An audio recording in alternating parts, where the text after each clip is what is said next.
Morning Bharat, आप देख रहे हो लैंड भारत। आज हम बात करेंगे कि हिंदुस्तान की जनता जिस रास्ते में आपका साथ देती है, आपको उसी रास्ते में आगे बढ़ते हुए उसी जनता की सेवा करनी चाहिए। अगर आप रास्ता बदलने की कोशिश करते हैं तो कहीं ना कहीं जनता अपना साथ आपसे छीन लेती है। जी हाँ, आज हम बात करेंगे भूतपूर्व पत्रकार लेकिन वर्तमान में बीजेपी के जाने माने नेता मनीष कश्यप जी के बारे में। जी हाँ, आप जानते हैं कि किसी ज़माने में उनकी वीडियो इतनी अच्छी लगती थी और बिहार सहित पूरे भारत का युवा उनके वीडियो को देखता था और ऐसा उम्मीद कर रहा था कि एक नया युवा चेहरा आया है जिसके आधार पर, जिसके भरोसे हम बिहार और सारे भारत पे बदलाव ला सकते हैं। लेकिन वो कहते हैं ना कि इस ज़माने में कोई संघर्ष करने वाला ज़्यादा समय तक टिक नहीं पाता है और बड़ी बड़ी जो शक्तियां हैं कहीं ना कहीं उसकी जो परछाई है उस संघर्ष के पर हावी हो जाती है। और होता भी कुछ ऐसा है। मनीष कश्यप जी के बारे में तो आप सभी जानते हैं कि किस तरह वो किसी ज़माने में इतने बेबाक तरीके से इंटरव्यू करते थे और चाहे वो बीजेपी का नेता हो, चाहे कांग्रेस का नेता हो, कोई भी पार्टी का नेता हो, उससे वो बेबाकी से सवाल करते थे और जिसे वह कहते भी थे कि मैं रिलाई कर रहा हूं। लेकिन जब से उनको ऐसा लगा कि वह बीजेपी के बड़े नेता बन जाएंगे या फिर बीजेपी में उन्हें बड़ा कार्यभार मिल जाएगा, तब से देख सकते हैं कि उनकी छवि कहीं ना कहीं नीचे आ रही है और जो पॉपुलैरिटी है वो डाउन होते जा रही है और जनता भी कहीं ना कहीं उनसे साथ वापस लेते जा रही है और जो उनके साथी पत्रकार हैं वो भी कहीं ना कहीं उनसे दूर होते जा रहे हैं।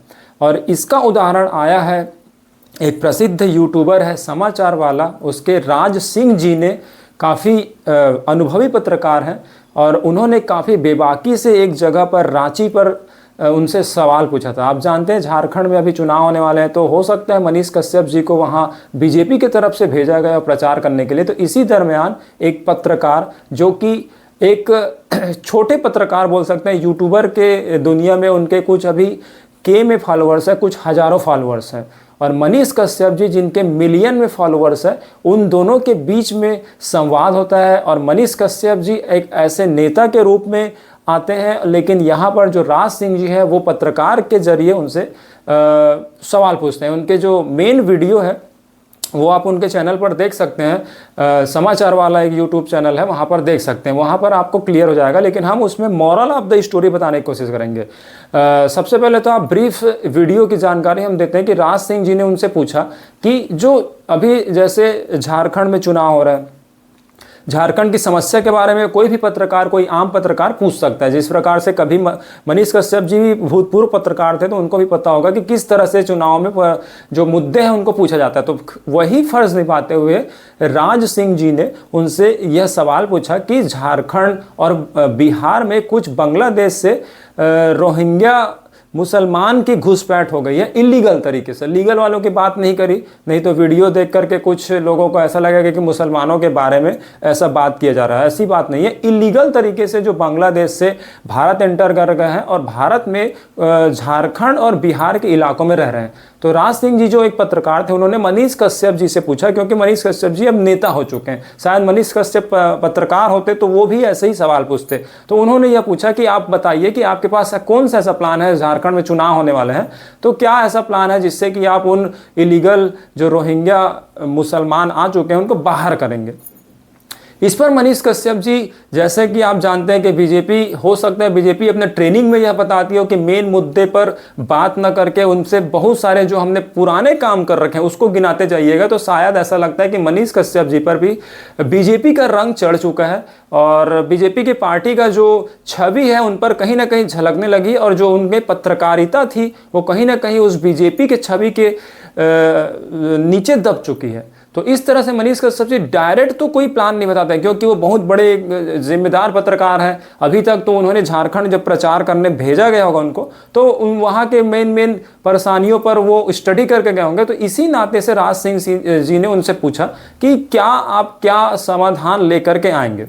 इस पर मनीष कश्यप जी बोलते हैं कि जिस प्रकार से राम मंदिर बना उस तरह से हम सॉल्व करेंगे, जिस तरह से कश्मीर से 370 हटा, उस तरह से रोहिंग्या के लिए भी कोई जो उपाय है वो ले आएंगे। लेकिन आप देख सकते हैं कि मनीष कश्यप जी और शायद हो सकता है बीजेपी के पास अभी ऐसा कोई प्लान मौजूदा हालात में नहीं है। इसी वजह से जो बीजेपी के प्रतिनिधि है मनीष कश्यप जी, वो इस पर जो सीधा जवाब नहीं दे पाए। वो बोले कि जिस प्रकार से श्री राम मंदिर जो निर्माण हुआ है, जिस प्रकार से 370 हटा है, तो श्री राम मंदिर बनने में काफ़ी समय लग गए थे और यहाँ पर 370 हटने में भी आप देखेंगे सालों का समय लग गया, उसमें भी कई लोग संघर्ष किए, उसके बाद ही हो पाया। लेकिन जो रोहिंग्या मुसलमान की घुसपैठी है, ये तो सरासर दिखता है कि ये गलत काम है।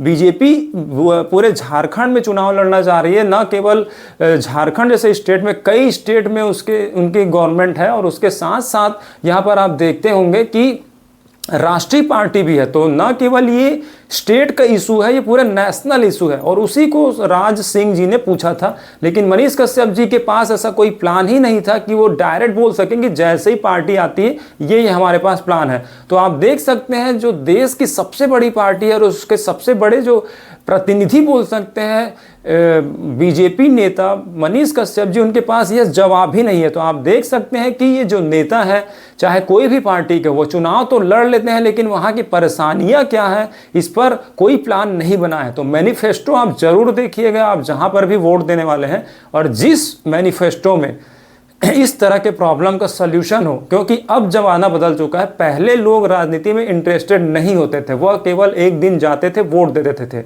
लेकिन आज मीडिया और मीडिया के साथ साथ सोशल मीडिया के माध्यम से इस तरह से प्रश्न जो पूछे जाते हैं उसका जवाब जो दे पाए, चाहे यह हम नहीं कहते हैं कि मनीष कश्यप जी ने गलत किया, लेकिन अगर वो चुनाव लड़ना चाहते हैं या फिर उनकी पार्टी चुनाव लड़ना चाहती है, तो ऐसा मैनिफेस्टो होना चाहिए जो ज्वलंत परेशानियां हैं, जो हाईलाइटेड परेशानियां हैं, उसका का जवाब होना चाहिए था। लेकिन कहीं ना कहीं नहीं दिख रहा है। तो फैसला आपका होगा कि किस तरह से कौन सी पार्टी को आप वोट दें न दें, क्योंकि इसमें हम कुछ नहीं बोलते, हम आपको सच्चाई बता सकते हैं। बाकी वोट का अधिकार जो संविधान है वो आपको दे रखा है। तो आप यहाँ पर थोड़ा सा हमारी ये जिम्मेदारी रहेगी कि आपको आपकी शक्ति का याद दिलाएं, और आप देखिएगा कि जो इस तरह से परेशानियों का जवाब दे पाए आप उसी को दीजिएगा, चाहे उसमें आप कोई भी पार्टी को देते हैं। ये तो रही आपके वोट की बात। अब यहाँ पर कंक्लूजन जो वीडियो, जो मॉरल ऑफ द स्टोरी है कि मनीष कश्यप जी कभी पत्रकार हुआ करते थे, आज एक पत्रकार के सवालों का जवाब भी नहीं दे पा रहे। तो कहीं ना कहीं आप देख सकते हैं कि भारत की जनता जिस रास्ते में आपको चुनती है, जिस रास्ते से सेवा करने के लिए, सर्विस करने के लिए आपको चुनती है, आपको उसी रास्ते में आगे बढ़ना चाहिए।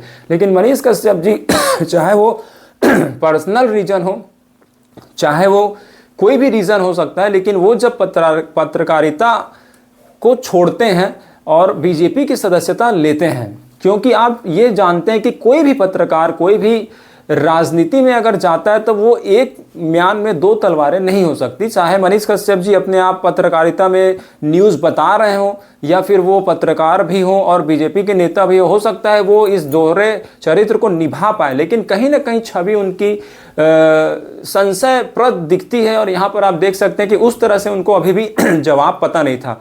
तो हमारी ये रिक्वेस्ट भी ये रहेगी सभी नेताओं से कि अपने पार्टी से जो झारखंड या महाराष्ट्र जैसे इलाकों में चुनाव है, वहाँ के जो परेशानियां हैं उसके बारे में खुद पूछें। मनीष कश्यप जी खुद पूछ सकते हैं कि मुझे ऐसा ऐसा प्रश्न पूछा गया था, आप बताइए आप क्या करना चाहते हैं। तो बीजेपी शायद हो सकता है कि राज सिंह के जरिए ही बीजेपी में मनीष कश्यप जी जो मीडिएटर बने और वहाँ पर उसके सल्यूशन का जवाब दे दे, और एक यूट्यूब है अपने चैनल में ही वो जवाब दे दे। कितना टाइम लगता है बताइए, कोई भी प्रश्न का उत्तर ढूंढने में कितना टाइम लगता है। लेकिन मनीष कश्यप जी अपना आपा खो बैठते हैं और यहाँ तक कि ये भी बोलते हैं कि मैं आपको जवाब नहीं दूंगा, मैं जनता को जवाब दूंगा। तो देख सकते हैं एक परिपक्व नेता बनते, बहुत जल्दी बनते दिख रहे हैं मनीष कश्यप जी, और हो सकता है कि आने वाले समय में उनको बड़ी जिम्मेदारियां मिल जाएं। लेकिन आप देख सकते हैं कि जिस प्रोफेशन, जो एक पत्रकार का प्रोफेशन है, जैसे राज सिंह जी, उनके जो सब्सक्राइबर हैं वो बहुत हजारों में है, लेकिन मनीष कश्यप जी के जो फॉलोअर्स हैं या सब्सक्राइबर हैं चैनल के, उनके देखिएगा कि लाखों में है।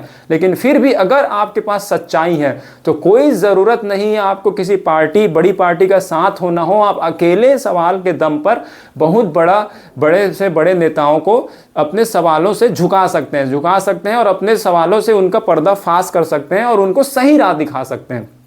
ऐसा ही काम किया है राज सिंह जी ने तो इस तरह से सवाल पूछा, तो मनीष कश्यप जी का जो आपा है वो उन्होंने खो बैठा और वह सीधा सीधा बता दिया कि हम आपको जवाब नहीं देंगे। तो आपको क्या लगता है कि एक पत्रकार में ज़्यादा ताकत होता है और ज़्यादा वो देश के बारे में सोच सकते हैं, क्योंकि नेता को ऊपर से बहुत प्रेशर होता है और फिर उन पर अगर पार्टी का रंग चढ़ता है तो वो अपने मन से स्वतंत्र नहीं हो पाते। तो कहीं ना कहीं मनीष कश्यप जी अपनी आज़ादी को खो चुके हैं। और इस वीडियो को हम इस बात से कंक्लूड करना चाहेंगे कि आपने महाभारत जरूर देखा होगा, वहाँ पर अंगराज कर्ण हुआ करते थे जिनमें काफ़ी प्रतिभा थी, काफ़ी टैलेंट था। और आप देख सकते हैं कि वो उनको भी कंपटीशन में जाना था जब कौरव और पांडवों का कंपटीशन हो रहा था कि कौन सबसे बेस्ट धनुर्धर बनेगा।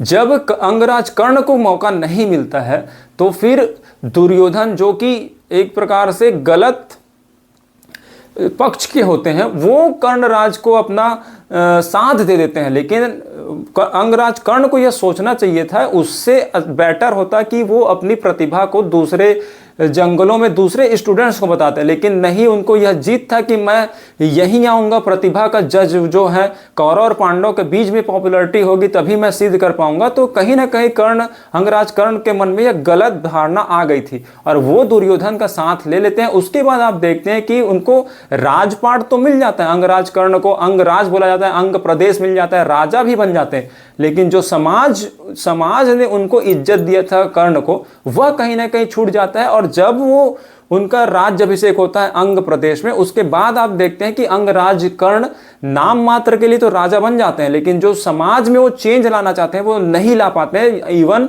उनके डर तक महाभारत के युद्ध तक वो कुछ नहीं कर पाते हैं, क्योंकि वो दब जाते हैं सानों में। यहाँ पर हम यह नहीं बोलना चाहते कि बीजेपी जो है दुर्योधन वाली पार्टी, ये बस एक एग्जाम्पल बता रहे थे कि इस तरह से जो प्रतिभा वाले हैं अगर गलत तरीके से गलत पाले में चले जाते हैं, तो अगर गलत तरीके से भी आपको राजा बना दिया जाता है या फिर बड़ा पोस्ट दे दिया जाता है तो भी आप अपने मकसद में कामयाब नहीं हो पाते हैं। जिस प्रकार अंगराज कर्ण अगर जंगलों में रहते हैं और अपनी प्रतिभा को दूसरे जो स्टूडेंट्स है या दूसरे अपने साथी उनको सिखाते, तो कहीं ना कहीं वो अपना एम्पायर खुद खड़ा कर लेते। लेकिन उनको यह भ्रम था कि मेरी पॉपुलैरिटी के जो डिसीजन है वो यही उच्च वर्ण वाले लोग लेंगे, उच्च वर्ण वाले ही डिसाइड करेंगे, तभी मैं ऊपर बनूंगा। तो ऐसा नहीं, अगर आपके अंदर प्रतिभा है तो उच्च वर्ण या निम्न वर्ण कोई भी डिसाइड नहीं करेगा। अगर आप अकेले में प्रतिभावान हैं तो आप अपने में ही समाज की सेवा कर सकते हैं, ना कि उच्च वर्ण की गोद में बैठकर आप कुछ कर सकते हैं। तो यहाँ पर मॉरल ऑफ द स्टोरी यही रही कि अगर आपको गलत तरीके से कोई सिंहासन दे दिया जाता है तो भी आप कुछ नहीं कर पाएंगे। अब आते हैं हम back to the Manish Kashyap ji के